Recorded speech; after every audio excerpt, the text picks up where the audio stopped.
Welcome back to my YouTube channel, Alex here. In today's video we're gonna talk a little bit about cars. And why? Because I'm at the moment in the pursuit of buying a car here in Abu Dhabi. And I have to confess, I had two previous cars here in Abu Dhabi within my 5.5 years of belonging to this place, of living in this country, right? So is it difficult to buy a car here? Well, if you just want to buy a car straight on, just to move from one place to another, I would say it's pretty easy.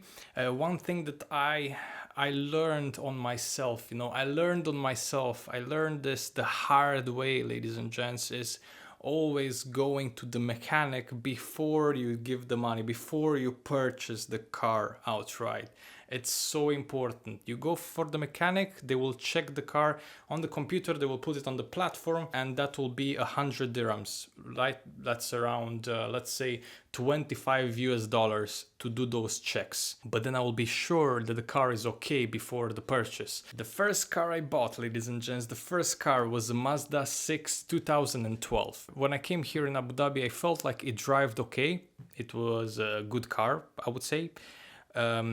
It was not full option, definitely not, far from it. It was very basic actually, but I didn't really know many things about cars back then. And I made the purchase, and actually the owner, I remember when I said I will buy it from him, he was very happy, and I was like, why is he so happy? Anyway, by the time I went to the mechanic, long after I bought the car, I had to pay at least $2,000.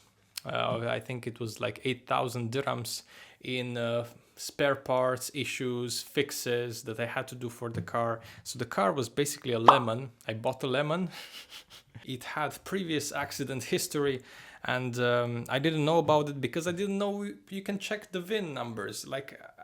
It was my first car. I didn't know. I'm telling you right here and right now, I made a bad decision. Right, I made a bad decision, and I do kind of regret it, but at the same time I'm proud of it because I learned from my own mistakes. So this is one of the most important things when you buy a car, ladies and gents, or actually whatever you do in life, learn from your own mistakes, because next time it can save you. I actually sold that because I didn't like it. I sold it for a bit less than I bought it from, with all the issues fixed anyway. So I would say, yeah, I lost some money on it, but not a big deal. But after that, ladies and gents, I went on and purchased my favorite car, my baby, let's say, my green muscle power car.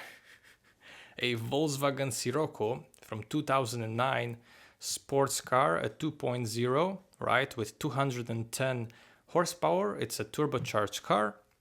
Awesome to drive, sporty, cool to look at. You know when you park your car and you just look back at it and it just looks super nice, and it's like a sexy car, you know what I mean? It has that oomph.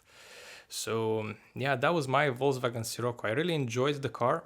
I like it when you press the pedal and it speeds. And when I bought it, I made sure there were not many problems associated with the car. So that was actually a good decision. It had one previous accident in the accident records. I checked it before, and the accident was with the back bumper. He hit something, but nothing serious. So that was just replaced afterwards. So the car was good, but to be honest, I had it for more than 2 years. Yeah. And at the point I had to put this big service into it, big money, because obviously it's a sport car, I had to replace a suspension part, I had to replace this and that, and I said to myself, you know what, I think it's a good time to sell it. Back then I had some financial responsibilities, and I couldn't afford to just throw money in the car, right, to throw money on parts and stuff. Yeah, it was a great car overall. I didn't spend much on it. It was a good deal overall. But in the end, I decided to sell it. And I was thinking to myself to be without a car for a small period of time and then to buy another one later on. Maybe a compromise between sportiness and reliability, something in the middle, like a Lexus. That's what I'm thinking now. Anyway, I sold my Volkswagen Sirocco, and then guess what? COVID came, ladies and gents. COVID came. We all know the grim the dark times of the beginning of the pandemic, right? When that happened, we didn't fly, we were locked up. It was a big lockdown at the beginning of the pandemic. Nobody knew what's happening. Nobody knows how and when we will get out of this. So, related to the car, I didn't need a car because I couldn't go anywhere anyway. Everything was closed. So, long time passed since, and obviously now things are good, everything is open. I have money in my pocket and I want to buy a car. Now the process of buying a car now, it's a bit complicated, at least for me, ladies and gents, because I want a good deal, right? I want a good deal. I want a car that's kind of on the full option side. You know, it has a sunroof, it has cruise control, it has, you know, a bit of sportiness going on. You know, there's some buttons in the steering wheel for me to be able to control the music from there. Indeed. So I needed those things, also reliability and sportiness. So I saw a few cars now, including a Lexus IS300, Volkswagen Passat CC, which is again Volkswagen as the car I used to have. I saw an Infiniti, and they were nice cars, but with two of them I ended up going to the mechanic to check them because I wanted to pay the money, I wanted to purchase. So the last part was to go to the mechanic. That's from me, right? I pay that just to check to see everything is good with the car. But surprise, surprise, the car, although in perfect condition, had a lot of mechanical problems. Oil leak, turbo issue. If I replace the turbo, that's $3,000 for the turbo only. So, and 12,000 dirhams just for the UAE people to understand me. So I ended up not buying a car. I'm still renting here and there sometimes, but I am in the pursuit. I am still looking at cars. Sometime in the next month, I will finally purchase a car. All right, now, which markets am I looking at? At the moment, I'm looking at Abu Dhabi market, because if I buy a car from Dubai, it's more complicated to register it in Abu Dhabi. I know it's the same country. That's what I was thinking as well. It's the same country, but there's different jurisdictions, and if you're in Abu Dhabi, the easiest thing is to buy a car that's from Abu Dhabi.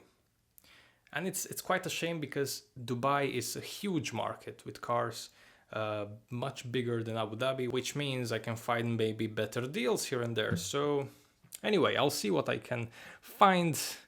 To be honest, I really want a Lexus. That would be the best option. And even if it's older, as long as it's nice and it has no mechanical problems, I'll be definitely down to buy a Lexus.